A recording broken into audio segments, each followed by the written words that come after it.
હું બનાસકાંઠા પોલીસ અધિક્ષક અક્ષયરાજ આપ સર્વ મીડિયાના મિત્રો મારફતે જણાવવા માગું છું કે આપણા બનાસકાંઠા જિલ્લામાં પણ સાયબર ક્રાઇમની ઘણી બધા ઘટનાઓ બને છે.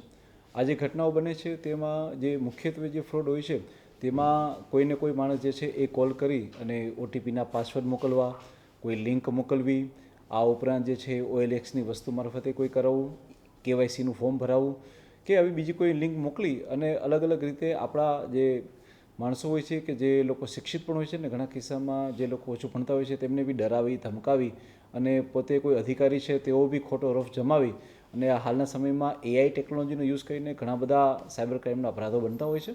આ તમામ સાયબર ક્રાઇમના અપરાધો જે છે જે આપણી બનાસકાંઠા પોલીસે 1930 ઉપર એને નોંધી અને ત્યારબાદ આગળની કાર્યવાહી કરતી હોય છે. હું લોકોને જણાવવા માંગીશ કે તેઓ આ સાયબર ક્રાઇમના શિકારનો ભોગ ના બને. આપણા બનાસકાંઠા જિલ્લામાં અત્યાર સુધી પોલીસ દ્વારા આવા લોકોની રકમને રોકી અને 2 કરોડ જેટલી માતબર રકમ જે છે એ લોકોને પાછી આપવામાં આવેલી છે. આ સિવાય હાલમાં 5,59,00,000 જેટલી રકમ પણ પોલીસે હાલમાં જે છે એમની બચાવેલી છે અને એમને પાછા આપવા માટેની પ્રક્રિયા એમની હાલમાં ચાલુ છે. હું આ માધ્યમથી લોકોને કહેવા માંગીશ કે આપ લોકો સાયબર ક્રાઇમના ફ્રોડનો ભોગ ના બનો.